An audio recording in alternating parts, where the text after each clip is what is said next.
Balance. It is a word that is way overused in the health and fitness community. But what does it really mean? Are we trying to balance our fitness, our health? What really goes into all of that? Well, I'm going to tell you today my 5 top tips for living a life with a healthy mind, body, and soul right now on D Rose Lifestyle Channel. I'm going to start off with a very cliched saying. Our body is a temple. And, honestly, it is. There are a lot of working parts that must all be cohesively going together for us to feel good about ourselves, our day, be able to function at a high level. And, there are a lot of elements that go into that. We are made up of cells, nerves, a bunch of different systems, and all those work to make us who we are and make us really function well in life.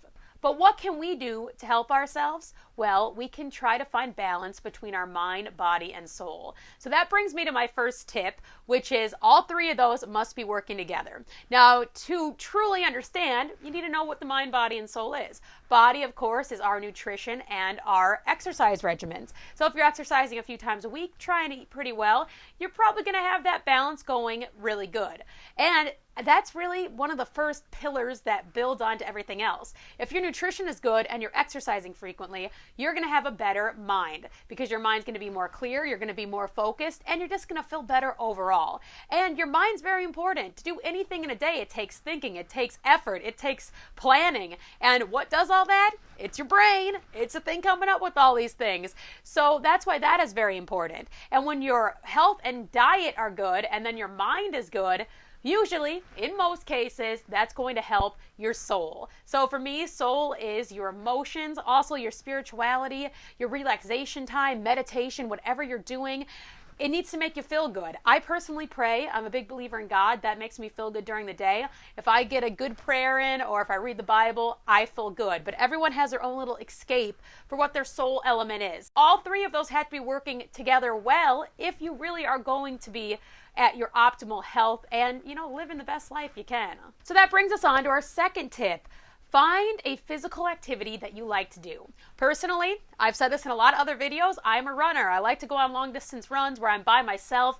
I can think about my day, I can think about my future, my goals, and I pray a lot on my runs too because that's a nice little escape for me. And I feel good when I'm out there running, and when I come home, it's usually, for the next few hours, I have that runner's high and I feel very, very good.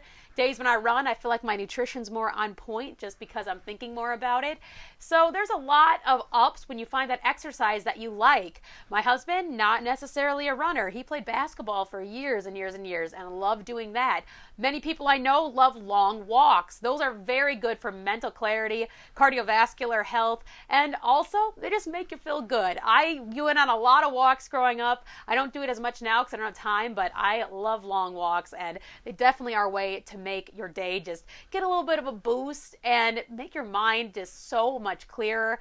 I know that I think a lot better after I have a nice long walk. Find your perfect exercise, and that is how you really can use fitness to help all 3 layers of health that make your body better and your life better. My third tip for living a better, more balanced life is to think about your diet and really maybe even do an elimination diet. Now, I'm not saying go crazy. You don't have to go to Whole30 where you are eating one thing for days and then you're seeing if that allergy affects you.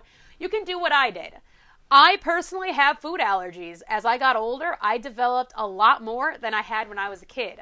I also have asthma. So if I'm allergic to something, my next morning when I'm on a run, I definitely feel it because my breathing is so much worse and it's just hard to get through the run sometimes, especially if I forget to take my inhaler. Don't do that. You always want to take your inhaler if you have asthma. What I have noticed is if I eat a food and I start to feel like I'm getting itchy or I'm having a little bit of asthma or maybe I have a breakout, I'll think about what I ate throughout the day and I'll think, well, maybe I ate that cookie and that cookie had, wheat flour in it, and maybe I'm allergic to wheat flour, so I shouldn't eat that again. Or if I do eat it again, take note if that is a thing that made me feel bad. So I do mini elimination diets. I have found out just through eating foods regularly what really makes me feel good and what makes me feel bad. So just think about that when you're eating food. If something that you eat regularly is not making you feel good, just take it out for a week or two, see if that is the food that is making you not feel good, and then maybe just eliminate it from your whole diet altogether. So basically, if you think you're allergic to something, don't eat it. I know it's hard to say no, and you can eat it every once in a while, but if you want to live a really good, healthy life, just try to stay away from foods that you think you might be allergic to, and the best way to do that is just by eliminating things a little bit at a time. It's a long process. It's probably taken me about 2 years to really know what I'm allergic to, but eventually you'll get there. Tip number 4 is possibly the hardest one, and it's one that takes the longest to do. We gotta be real with ourselves. We know who we are. The people around us know who we are, and we all know what our weaknesses are and what our strengths are. Think of it as a job interview. Whenever you go into a job interview, they always say, what are some of your strengths and what are some of your weaknesses? Well, in the job interview, you're probably not going to be completely honest with your weaknesses. You're probably going to use ones that are a little bit less harmful than maybe ones that you really have. Well, let's say that we're going into a job interview where you took a truth serum, and you're going to say exactly what your weaknesses are. That's how you got to think right now.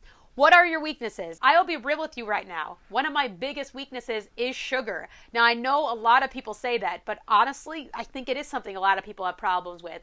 I do not have a stopping point for sugar. And I know that I am pretty intolerant to processed sugars. Whenever I eat anything that's just with the white, pure cane sugar, I do get a little itchy, I get acne, and the next day I feel so sick. So why do I do it to myself? Why do I eat these foods? Why do I binge on these foods? It's because I'm weak. That is a huge weakness of mine. Another weakness I have that is not good whatsoever is I am very hard on myself. Whether it has to do with me missing a run, or I overate one day, or maybe I didn't finish something that I wanted to do in a day. I get down on myself, and then it makes me not do more in the day because I just get in that bad mental state where I can't do anything because I know that I messed up the day before, or I messed up, my diet. Who knows what it is? But if I am not really living an almost perfect life, I start to get down on myself. I think there's a lot of people that are like that way too, but it's hard for us to say okay, step back. You can totally fix things because it's not that big of a deal that you ate 3 brownies. It's not that big of a deal that you didn't run for 2 days. In these cases, you really just need to rethink the situation you're in and try to reset. Remember that tomorrow's a new day. Things can get better. Because if you are focusing too much on your weaknesses, then you're not focusing on your strengths. You need to just take a chill pill. One way you can really address what your strengths and weaknesses are is to make a list. I'm a list writer. I like to know exactly what's going on, and I don't want to forget about things that I have thought about. So just write 1 column weaknesses, 1 column strengths, and compare them, see what you're good at, see what you might need to work on. And in the end, you're going to be just a better person, and you're going to feel better about yourself because you have addressed things that maybe are hard to address, maybe you don't want to think about, but you know that you need to think about them because overall, it's going to help your mind, body, and your soul. My 5th tip is probably the most important and one that can be hard because not all of us are very open with our emotions and how we are feeling. And we don't want to talk to people about it. But it is very important to have a healthy and strong support system in no matter what you're doing in life. And of course, to find balance in your life and have healthy habits that help your mind, body, and soul. You need to have other people around you supporting you, encouraging you, congratulating you when you hit those goals that you really want to in life. Now, in the world we live in today, it can be your family, it can be your friends, but it can also be communities online. There are so many great Facebook groups, YouTubers, YouTube communities, and just all other websites, things like that you can go on and get encouragement. And it makes you feel good when you know that people who don't even know you in person, don't really know anything about your life, are just so encouraging, and they make you feel like, okay, I can do this. My day might not be going the best, but if I post this on here and then people give me some encouragement, maybe it will go better.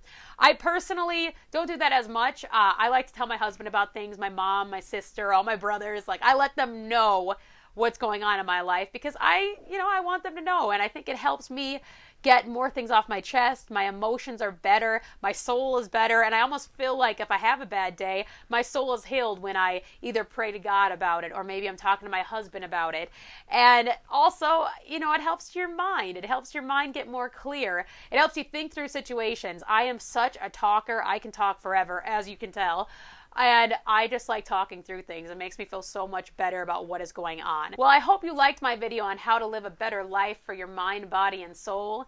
I know it's not easy to analyze yourself. It's not easy to really look inside who you are and know what is imbalanced. Just a few months ago, I kind of analyzed my life. I made a list about my strengths, weaknesses. I looked into who I am. I looked into what was right, what was wrong. And I feel like I've just been living a better life ever since. I know that sounds cheesy or it sounds, kind of unrealistic. But honestly, when we do look into ourselves and we find out who we really are, it makes everything better around us. Our jobs, our social lives, our families, our overall thought processes. We just feel better. We do better work. We become better people. And I hope these tips help guide you to what I found because, man, it just feels good when you feel good every day and you're just ready to wake up, attack the day, and really just have an awesome, awesome life. If you like this video, please give it a thumbs up. Also, subscribe to my channel while you're at it and share it with anyone who you think might find this information helpful. Well, until next time, guys, I will see ya.